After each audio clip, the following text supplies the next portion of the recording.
Torcedor do Mengão, grande vitória do Flamengo do Maracanã, venceu o Grêmio por 2-1, Luiz Araújo decidiu a partida. Bora dar uma olhada aqui do pós-jogo, pessoal do Sport Center da ESPN Brasil, analisando, falando sobre a partida, créditos ESPN. Deixa o like para fortalecer, mas agora bora pro vídeo, galera. Esportes, a gente já mostra para vocês o que aconteceu na partida entre Flamengo e Grêmio, 2-1.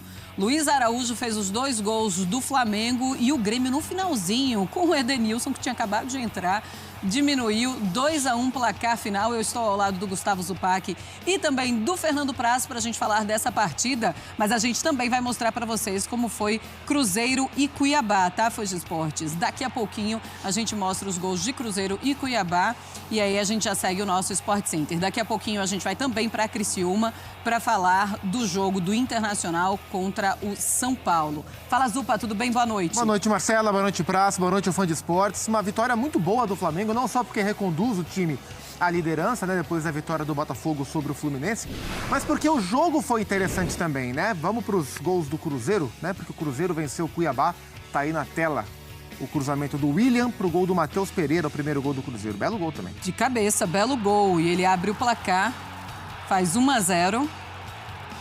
Depois... O Cruzeiro está em 7º lugar com um jogo a menos. O Cruzeiro, por aproveitamento, tem aproveitamento de G4. Pouquinho em pouquinho vai chegando lá. O Isidro Pita empatou para o Cuiabá. Tá aí, então, o Pita empatando pro Cuiabá. E aí, 2 minutos depois, o Rafa Silva marcou, garantiu a vitória da Raposa. 13 pontos, então, tem o Cruzeiro neste Campeonato Brasileiro da Série A. Ou seja, até agora vai fazendo um Campeonato Brasileiro muito mais tranquilo até do que se esperava, e principalmente na comparação do ano passado. Fernando Praz, tudo bem? Boa noite. Mais um Sport Center pra gente. Boa noite, Marcela, Zupac, Fãs de Esporte. Acho que falando de jogo do Inter e São Paulo, Flamengo e Grêmio, 2 resultados esperados, né? Nada que fuja da normalidade. O Flamengo, mesmo com os desfalques, tem uma quantidade e uma qualidade maior que o Grêmio. O Grêmio vai sofrer com esse retorno, é normal. Continua nas outras competições, tem que fazer jogo atrasado da Copa do Brasil ainda. Vai ser uma Copa América complicada para todos, né? Óbvio que alguns times, como o Flamengo, por mais que tenham desfalques para seleções, eles têm um grupo mais qualificado. Saiu o Everton, entrou o Bruno Henrique, né? Então, aí dá para ver ter uma noção do grupo do Flamengo. O Inter e São Paulo, um jogo muito equilibrado. O São Paulo consegue um empate, que a gente está comentando, não é ruim para ele. Não é ruim para o Inter também, pelas circunstâncias. Mas eu tô com receio, para não dizer medo, desse período de Copa América aí, que a gente vai ter muitos problemas, principalmente de lesão, e times com muitos desfalques, e aí o nível cai, a qualidade do campeonato cai, e isso é uma pena. Vamos começar falando de Flamengo e Grêmio, Zupa. Eu queria que você fizesse uma análise de todas as trocas que o Tite foi obrigado a fazer. Então, o Léo Pereira na lateral, o que é que você achou? Inclusive, eu acho que ele sentiu muito, principalmente no começo da partida. Sofreu ali. Mas o Grêmio acabou errando nas finalizações, mas assustou. Inclusive, os torcedores sentiram melhor ali. O jogo. E o Tite, inclusive, até discutiu logo no comecinho com um torcedor que estava ali, já cornetando ele no começo. Calma, cara, é o começo do jogo, mas foi o começo, o momento em que o Flamengo sofreu mais. E o Léo Ortiz de volante, né? Junto com o Igor Jesus, né? O que impactou muito na saída de bola do Flamengo. Então foi um jogo em que o Tite teve que remendar o Flamengo, mesmo com o elenco farto, né? Como o Praz bem citou. Mas eu dizia que foi uma vitória muito importante, não só porque ela devolve o Flamengo à liderança, mas pela maneira que ela aconteceu. Porque o Grêmio não fez um jogo ruim no Maracanã. O Grêmio, como você falou, teve bons momentos no jogo, especialmente no primeiro tempo. O Grêmio teve mais posse de bola o jogo inteiro que o Flamengo. Foi mais perigoso até o Luiz Araújo encontrar o golaço que encontrou para fazer 1-0. E o Tite foi muito inteligente na segunda troca, na lesão do Igor Jesus, porque essa troca, mudou a cara do jogo, né? Porque um técnico de futebol define a sua estratégia pensando naquilo que ele acha que o jogo vai ser. Mas o jogo de futebol não respeita o que eu acho, o que você acha, o que o técnico acha. Ele se apresenta da maneira que ele se apresenta. E uma série de fatos acontecem e obriga todos os envolvidos, treinadores e jogadores, a entender o jogo e tomar as decisões de acordo com aquilo que a partida está se mostrando.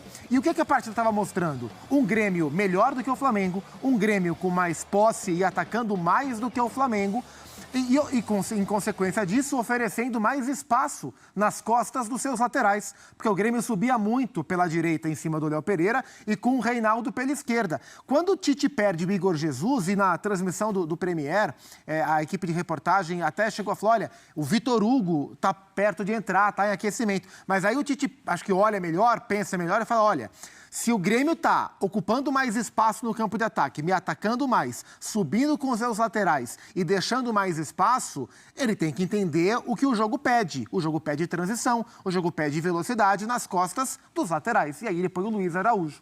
E o Flamengo passa a ter esse espaço para correr. Luiz Araújo, né? E o primeiro gol do Flamengo sai nas costas do Reinaldo, com o avanço do Luiz Araújo. E o segundo gol do Flamengo sai também em transição, numa linda jogada do Lohan, do Pedro e do próprio Luiz Araújo. Então, o Tite e a sua comissão, na hora das trocas, acabaram entendendo o que o jogo pedia. É claro que é triste falar isso, porque ninguém torce para ninguém se machucar e o Igor virou o tornozelo, eu espero que não seja nada grave. Mas essa mudança, a troca do Igor Jesus pelo Luiz Araújo, taticamente colocou o Flamengo em condições de vencer o jogo. Então foi um jogo de alternativas bem interessantes, taticamente falando, e o Flamengo soube fazer a leitura e venceu com muito merecimento. Ô Praz, você acha que pode ser o caminho desse Flamengo, exatamente esse time que o Tite colocou em campo? E a gente ainda pode pensar se o Everton Cebolinha realmente se machucou, muscular, e aí passa mais um tempo fora, se o Igor Jesus se machucou, sei lá, um ligamento, tomara que não, mas vai que seja uma coisa mais grave e ele fique fora.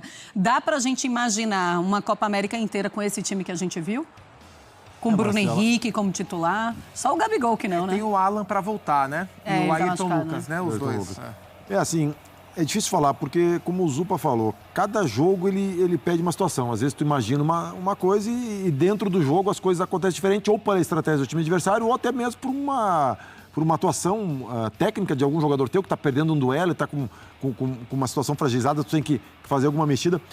Mas, assim, o Tite, nessa partida, principalmente, tanto na preparação como durante a partida, ele não pôde, vamos dizer, fazer necessariamente o que ele queria. Ele tem que fazer de acordo com as situações. Por exemplo, o lateral esquerdo ele não tinha, né? Um está na seleção, o outro está machucado. Volante, teve que botar o Léo Ortiz de volante. Então, essas são situações que, com certeza, se ele tivesse à disposição, ele não faria. Então, ele fez por circunstâncias. Ele foi obrigado a fazer, não por ideia dele. E durante o jogo, mais uma vez, né? Com a lesão dos dois jogadores, ele teve que fazer substituições que não estavam no script. E aí, concordo com o Zupa, as substituições acabaram principalmente a troca do menino que torceu o tornozelo, do Igor Jesus, acabou ajudando na formatação do time. Mas, Marcela, é muito difícil. Se a gente, Deus queira que não se confirmem as lesões, né, que sejam só situações leves, é muito difícil conseguir montar um time, ainda mais no Campeonato Brasileiro. Tem alguns campeonatos que tu tem um respiro, no Campeonato Brasileiro tu não tem respiro. Então, vai ser muito complicado. E a minha preocupação é com os times que não têm o poderio que o Flamengo tem, né? Porque o Tite vai conseguir se virar, vai, óbvio, ter que fazer improvisações, o time vai ter, de repente, uma queda, mas a gente tem outras equipes que não tem esse poderio. A gente vai falar daqui a pouco. O Inter hoje sofreu demais. Demais. O Inter não conseguiu jogar. O Inter tá sem centroavante. E perdeu o Alan Patrick ainda. Aí já perde um dos seus principais jogadores, o articulador, que não tem substituto. Então, assim, vai ser um período bem complicado, bem complicado. A gente, infelizmente, vai ter um campeonato brasileiro esvaziado, desvalorizado e bem abaixo do que a gente podia ter. E com os treinadores cobrados por isso, porque ninguém vai lembrar disso quando o time tiver 3, 4 derrotas, estiver perto de uma zona de rebaixamento. Ninguém vai estar, o dirigente, a opinião pública como um todo e o torcedor de arquibancada ou o digital, não vai falar, mas ele também tá, coitadinho do técnico, estava sem 4, 5, 6 jogadores. Eles vão ser cobrados, porque é o rendimento da equipe, né? Hoje, por exemplo, no primeiro tempo, com o desenho que o Tite montou, e acho que ele imaginava um jogo diferente do que o jogo que ele fez, né? Não acho que o Tite imaginava um jogo de transição, acho que ele queria ter um jogo um pouco mais de domínio, mas ele teve dificuldade no primeiro tempo, antes das lesões, para o Flamengo sair com a bola. Então, com o Léo Ortiz e com o Igor Jesus como os volantes, parecia mais um futebol dos anos 90, sabe? Que eram 2 volantes marcadores para 2 meias criadores, né? E o Flamengo não conseguia sair com a bola. A partir da segunda troca em especial, quando ele bota o Luiz Araújo no lugar do Igor Jesus, ele puxa o Gerson para segundo volante e o Araújo como ponta. E aí o Gerson começa a qualificar mais. Então, sem o De La Cruz, sem o Alan e com a lesão do Igor Jesus, o Tite teve que voltar para aquele Gerson que a gente se acostumou a ver em outros tempos, um Gerson segundo volante. E o Flamengo começou a construir um pouco melhor, ter pontas para puxar a velocidade e encontrou o caminho para vencer o jogo. Mas, repito, o Grêmio não fez um mau jogo. Como você falou, o Grêmio terminou mal jogadas, o Grêmio sentiu muito a falta do Diego Costa, porque em vários momentos em que o Grêmio conseguiu atacar o Flamengo, muito bem pelos lados do campo, o Diego é um cara, além de um finalizador bom, é um cara muito inteligente para fazer o preparo de costas, é um dos melhores, assim, em atividade no futebol brasileiro, um dos melhores jogadores para jogar de costas para o gol, preparar, e ainda é o Diego Costa. E com a lesão dele e com o JP Galvão como centroavante, o Grêmio perdeu demais esse tipo de jogada, né? Então o Grêmio terminou mal jogadas e depois do gol do Flamengo, do gol do Luiz Araújo, o Grêmio ficou muito mais exposto e muito mais também ansioso, desesperado para buscar o empate e acabou rendendo menos. Mas no geral não foi ruim a atuação do Grêmio no Maracanã, não. Deixa eu mostrar, então, como foi o começo da partida, quando o Everton Cebolinha, ele até tenta continuar jogando, mas ele não consegue. Então, a gente coloca aí as duas lesões. A gente ainda não tem informação sobre gravidade da lesão do Everton Cebolinha e também do Igor Jesus. A gente só mostra, então, no detalhe, né, o que aconteceu. Ele bate a falta e machuca. E ele tenta, né, Zupa? Ele vai, cai, assim, você vê essa que... é uma ausência muito importante. Embora o Flamengo tenha a reposição, né, o Bruno Henrique para o Cebolinha, uma reposição pau a pau, né? Mas no Flamengo do Tite, os melhores momentos do Tite no Flamengo sempre tiveram o Cebolinha como, se não o protagonista, o segundo protagonista, né? Então, perdê-lo, não sei por quanto tempo, espero que não seja uma ausência, mas se for nesse período de Copa América, um cara com esse papel de importância dentro do time, é uma pancadinha, né, para o momento do Flamengo, né? Embora o Bruno Henrique seja um grande jogador, o Bruno não fez uma partida do mais alto nível. O Cebolinha é um cara muito importante. E é o músculo do chute, né? Não foi nem na corrida, foi no chute. No chute mesmo, sinal que esse músculo estava já desgastado, né? Não foi numa arrancada, né? É um acúmulo de desgaste que acabou estourando ali, pelo menos dando uma lesão naquele instante no reto femoral da perna direita do Everton. Ele já começou, inclusive, a fazer esse tratamento aí no músculo anterior da coxa direita. E ele assistiu ao jogo ali, do banco, né? Só que o Igor Jesus, a gente já pode mostrar o lance, inclusive, do Igor Jesus. Ele teve um entorse no tornozelo esquerdo e o Igor Jesus, ele não voltou, tá? Ele entrou, foi analisar a gravidade com os médicos, com o departamento médico, e aí ele não volta para o banco para assistir a partida.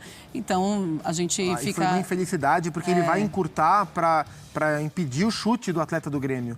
E aí, com o pé esquerdo, ele vai tentar dar o bloqueio na bola, e com o pé direito, que é o pé de apoio, ele vira. E aí torce mesmo o tornozelo, feio.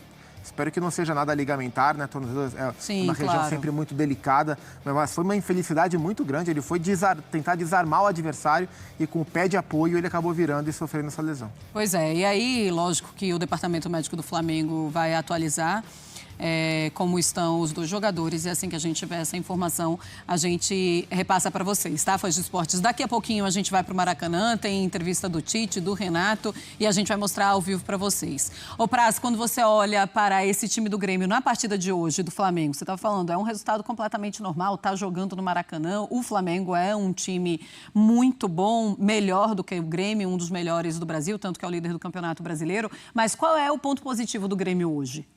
Então, Marcelo, assim, a gente está falando do Flamengo, da questão dos desfalques, do grupo.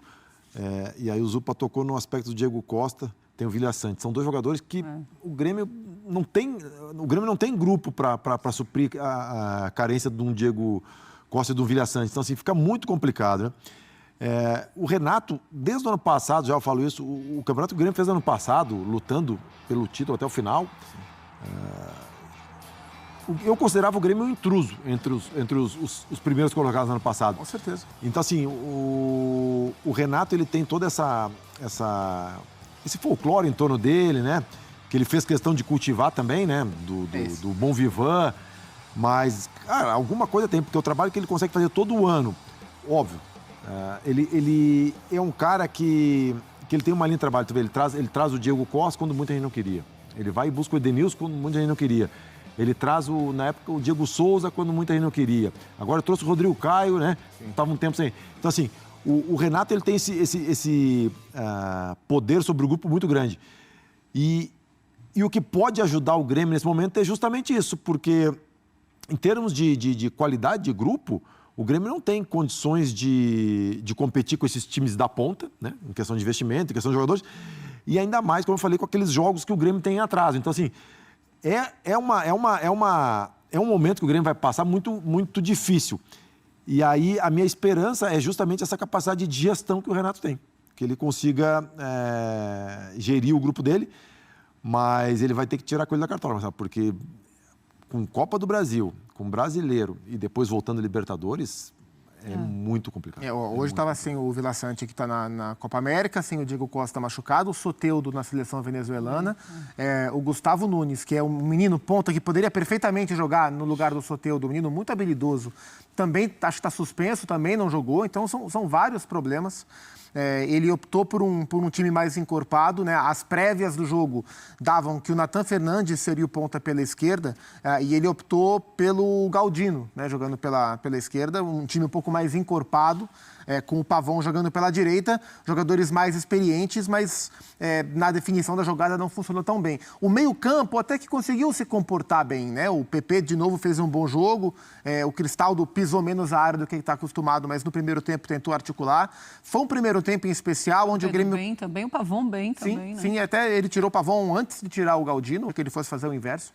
Ele tirou o Pavão antes. O Pavão vinha de recuperação também, né? Talvez não tivesse na melhor forma, e jogou o Galdino para a direita e entrou com o Nathan pela esquerda logo no segundo tempo. Mas no primeiro tempo, em especial, foi um Grêmio que no setor de meio campo foi muito competitivo, ganhou vários duelos no meio campo e jogou muito e abriu muito o jogo pelos lados para explorar a fragilidade do Léo Pereira, especialmente em velocidade, né? Com o Pavão fazendo ultrapassagem, com o João Pedro, que é um jogador que cresce nas mãos do Renato, que o Praz acompanhou o surgimento dele no Palmeiras lá em 2014. O João Pedro também em ultrapassagem, e na esquerda com o Reinaldo tentando forçar o jogo em cima do Wesley, que não é um grande marcador, né? O Wesley, lateral do Flamengo no jogo de hoje, ele é um cara que apoia melhor do que marca, mas o Flamengo teve poucos momentos em que ele ocupou o campo de ataque com muita gente para apoiar e usando o Wesley, né? Então o Flamengo acabou sofrendo um pouco e o Grêmio conseguiu, através dessa competitividade no meio e dessa força pelos lados para agredir, incomodar o Flamengo até 1-0. Depois do 1-0, o jogo deu uma mudada, o Grêmio continuou tentando, mas o Flamengo teve mais domínio do que estava acontecendo e foi construindo o cenário até consolidar a vitória. Pois é, mas é claro que é um sinal ficar alerta, né? Porque são 3 jogos já sem vitória do Grêmio no Campeonato Brasileiro, 3 derrotas, inclusive teve aí a Libertadores no meio, então foi um Campeonato Brasileiro, jogo com Bahia. Eu acho que o Renato poupa os jogadores e aí acaba perdendo também. Ou seja, é sinal, é alerta ligado, porque tem 6 pontos, é o 13º colocado, mas tem 6 pontos, que é o mesmo número do primeiro time fora da zona de rebaixamento. O Fluminense tem 5. Tá aí, galera, grande vitória do Flamengo contra o Grêmio, vitória muito importante. O Mengão se mantém na liderança do Brasileiro. Luiz Araújo, que entrou ali no decorrer da partida, foi o cara do jogo, marcando 2 gols. E o Flamengo conquistando 3 pontos muito importantes. O Flamengo que no primeiro tempo perdeu o Cebolinha, também perdeu o Igor Jesus, saíram lesionados, machucados. O Igor Jesus, acredito que preocupa mais, né? Ele até saiu chorando ali, né? Ao sair de campo, saiu na maca, já foi direto, né, para o vestiário. Acho que preocupa mais a situação do Igor Jesus. Cebolinha, né? Vamos aguardar, mas mesmo assim o Flamengo, com um time bastante desfalcado, fez uma boa partida. O Grêmio no primeiro tempo teve um momento ali que estava melhor, ameaçando, mas principalmente após a entrada do Luiz Araújo, né, o Flamengo cresceu na partida e conseguiu marcar o primeiro gol, um golaço, né, do Luiz Araújo, depois ele marcou mais um, e uma vitória importante. O Flamengo se mantendo na liderança do Brasileirão, agora é focar nos próximos jogos, nas próximas partidas, mas foi uma vitória gigante, né? O Flamengo que entrou muito desfalcado e ainda o Tite teve, né, que fazer mudanças ali muito cedo do jogo. Como eu falei, Cebolinha e Igor Jesus saíram machucados no primeiro tempo, mas o Mengão tem um bom elenco, bons jogadores e conquistou essa vitória muito importante contra o Grêmio hoje no Maracanã. Deixa a sua opinião aqui abaixo, o que você achou do jogo. Se não é inscrito, se inscreva, valeu e até a próxima, galera.